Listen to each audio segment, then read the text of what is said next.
truth. Get on. In this present crisis, government is not the solution to our problem. Government is the problem. Do you want the whole truth? I don't think you're ready. Governments don't control things. A government can't control the economy without controlling people. It's Crane Durham's Nothing But Truth.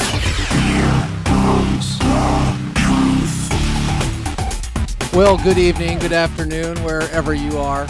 We're really glad you're here, right here on the AFR Talk Network. I'm Crane Durham. This is Crane Durham's Nothing But Truth. Big show for you tonight. North Korea, Kim Jong-un killing his uncle. What does it mean for the rest of us outside North Korea? And what does it reveal for us of what's going on in North Korea? A volatile situation and a big-time oppressor of Christians. Ryan Morrow will be with us bottom of the hour.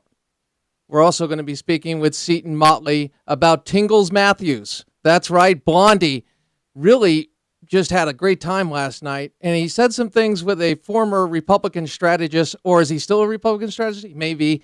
Bottom line, we're going to ask Seton about the comments. It has to do with the rift between conservatives, or, I guess we're extreme conservatives, Tea Party conservatives versus the establishment regarding the budget deal. Oh, speaking of the budget deal, next hour we're going to talk with National Taxpayers Union, Pete Sepp, Executive Vice President. Last night you got David Fredosso's take on it, not really a big deal. Well, Pete Sepp thinks it's a very big deal. So the Washington Examiner, David Fredoso, came on last night. Great interview. Check it out. And tonight, Pete Sepp. Plus some abortion news. Yes, Shimkus, Player of the Week. We'll get all that. But first, we go to our friend. He has returned to the show. He will come back every other Friday. It's in the contract. That's right, just signed. I don't know, is the ink dry? That's right, Tim Wildmon joining us, president of the American Family Association, host of Today's Issues. Tim, I don't know if you're aware of the contract, but that's what I've been pushing for. Well, I'll have my people get back with your people, Crane. Okay. Right. See if we can get this resolved. That sounds good. We'll get right on it. Something I'd like to get right on is the idea of the war on Christmas. Your article, to those who say there is no war on Christmas, details the fact of straw man arguments used by people to say, you know what? There's no war on Christmas. I want you to explain that. But first, I was really surprised to find out how many Christians are denying the war on Christmas. Tim? Yeah, that was an article that appeared in USA Today that I read, I don't know, a week, 10 days ago, that the headline was, not all Christians believe there is a war on Christmas. So I read the story, and it quoted 3 or 4 people in there who are in positions of leadership in the Christian community, writers, pastors, and others. And they were basically, saying that this war on Christmas is not many Christians. The question. Excuse me. Let me rewind that, which will be in English. No they were saying that some Christians don't believe there's a war on Christmas, and it's not that serious. Mm-hmm. And so I wrote an article, which we put at afa.net, which outlines that there is a war on Christmas, and I give evidence for it. And it's part of a greater war in our culture on Christianity. And the idea around Christmas is, by the secular progressives, to remove the word. That's what they want to do, remove the word Christmas from December, because it is a reminder of our Christian heritage, and it is a reminder of the day being a celebration of the birth of Jesus Christ. That is against secular progressive dogma, because it's not inclusive. It's, it's not multicultural. Even though Christianity is multicultural, they would say it's not multicultural. So what I'm saying is when things happen around the country, when Christmas parades are renamed winter parades, when children are told that they can't sing carols any longer because, it's a violation of church and state when nativity scenes that have been on courthouse lawns for 100 years are told, that they must be taken down. When the word Christmas is, replaced with winter celebration or holiday season, which there's nothing wrong with saying holiday season, but there is to the exclusion of Christmas when you're intentionally leaving Christmas out. So all this is going on, and it's an attempt to diminish the influence of Christianity on American culture. That's why it's serious. That's why it matters. That's why we, and Bill O'Reilly from Fox News has done a good job with this issue as well. So that's what's going on. So it bothers me when I hear fellow Christians say it doesn't matter or there is no war on Christmas. And so that's why I wrote that column. And I thought you did a great job in the sense of not patronizing you, but what I really enjoyed was something that we hit a lot in general because we deal with it so much as Christian conservatives. We deal with straw man arguments. Yeah. Well, you're not really is anybody being killed over this? Right. And you took them down. But the overall question is, how on earth are we even to win hearts and minds? And Christ really does that in essence, but we've got to do it also by being salt and light and speaking truth and love when we have our own leaders denying what is exactly happening.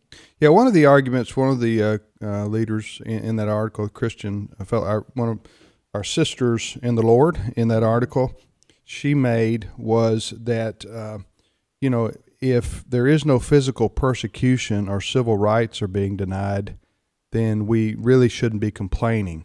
In essence, there are people around the world dying for their faith in China and Muslim countries and other places, and by comparison, I'm drawing out her argument, by comparison, we have it easy here in America. Now, that is a straw man argument, okay? And I'll tell you why. That's like, and I use this comparison in the article, that's like the man caught in adultery and his wife confronts him about it and he says, there are children dying in sweatshops in third world countries, and you're talking to me about having sex with another woman? Really? That's what you're talking to me about? You see how the logic works here, Crane? Yeah, it's a diversion. Completely. You can always find something worse to compare a situation to, and by comparison, it doesn't look so bad. Didn't they do that with a former president? Okay, I'm just curious. Well, he didn't kill anybody, so so I guess everything's good. Right? You only lied under oath about no, and then we diminished the other part too. Exactly. So what I'm not saying that anybody's dying in America physically for their faith. I'm saying that it does matter what happens to the culture, and the pathway to physical persecution, quite frankly, is by marginalizing people over time and saying that they're crazy or that their faith is bigoted or they're not real people because their belief system is it doesn't make any sense or is irrelevant or doesn't go along with secular progressivism. So I'm just saying that let's broaden the view here of what's happening in our culture. And it just so happens that it's highlighted more sometimes around the Christmas season because that's when the secular progressives, the liberal humanists turn up the intensity oftentimes because they just don't like that word. And let me just say one other thing, please, Crane. Our federal government recognizes December 25th, Christmas Day, as a federal holiday. So our government has taken sides. Already. We've decided that December 25th is special.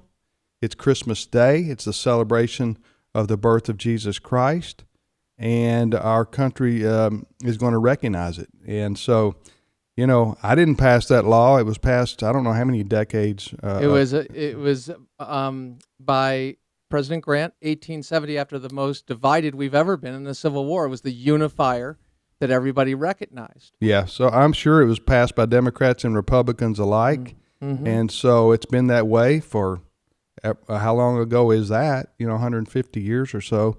That December 25th, Christmas Day, has been a federal holiday. So if something is designated a federal holiday, how can you deny a nativity scene on the on the courthouse square? For goodness sakes! And if somebody wants to put a menorah up there to celebrate Hanukkah, I don't have a problem with that. So but there is no other religious holiday that's so designated a federal holiday as is Christmas. Now, you could argue Thanksgiving Day is as well, because the whole concept behind Thanksgiving Day is giving thanks to God for our blessings of life here in America. So that's what's going on here. And what they want to do, and as people are listening, Tim Wildmon, president of American Family Association, host of Today's Issues, great piece. I will post it again on the Facebook page and link it from onenewsnow.com. But I do want to say this. Their goal is to, pardon the expression, shut us up. Mm-hmm. Because what they characterize us as and what we are completely different. Right. Go ahead. Yeah. Right. No, absolutely. The secular left in this country want to demonize conservative Christians, even though they ironically don't believe in demons. So maybe I should use a better word, but they do. They want to make us look like fools and like people who hate other people, or people who want to take us back to to pre-slavery days, or all kind of ways that they characterize us. But it's not true. Are there wacky people in every movement? Sure there are. Absolutely. But we believe in the traditional moral values of the Christian faith, and those are the best for the most. They were what our society, our country was built upon. 1892, the Supreme Court of the United States ruled that all evidence points to the fact that this is a Christian nation. So, we're in the tradition of that, Crane, and so we're going to continue to stand for the Christian value system, life, marriage, family, those kinds of things. And, it's going to meet resistance, I know, from the world. We should be prepared for that, but it doesn't mean we should stop. It doesn't mean we're wrong. It doesn't mean we should, move back into just relegate our faith to the church and the home. We need to, as you said, we need to be salt and light, as Matthew chapter 5 tells us to be. Now we need to be that way in love, yes, and reflecting the that sort of attitude. But at the same time, we as Greg Laurie recently said, the evangelist, he was attacked by the gay and lesbian groups because he believes that homosexual behavior is a sin, and he was supposed to speak at the Pentagon, and so they went after him, and he said, I'm not going to back down. I don't hate anybody, but I have to preach the word, and the word says certain things about sexual behavior, and I'm not going to back down, because that's what the Bible teaches, and popular culture teaches otherwise. So that's where we are. Absolutely. And you mentioned Matthew 5:10. Blessed are those who are persecuted for righteousness, for theirs is the kingdom of heaven. Mm-hmm. And as we close out, Tim, this is something that, again, if we do not speak up, right, if we go away, and the American Family Association, AFR Talk, and other brothers in this fight are standing up, but a lot of them are going away, and a lot of them are doing that. We got to call them back, because we need all the troops we can get, because there's only one America. Amen. And if we lose it, brother, there's nowhere else to go. So, amen. All right, and thanks. We got through the entire interview without discussing the Egg Bowl. Thanks. I love you, brother. That's great. You take care. Thanks. Right, you take too. care. Crane Durham's Nothing But Truth. We've got a lot of mo on the flip side, including the White House press corps getting apparently they exploded. I mean, not in a but figurative sense. They exploded with anger at Jay Carney. What could get the entire mainstream media up in arms? Find out on the flip side. Crane Durham's Nothing But Truth, AFR Talk.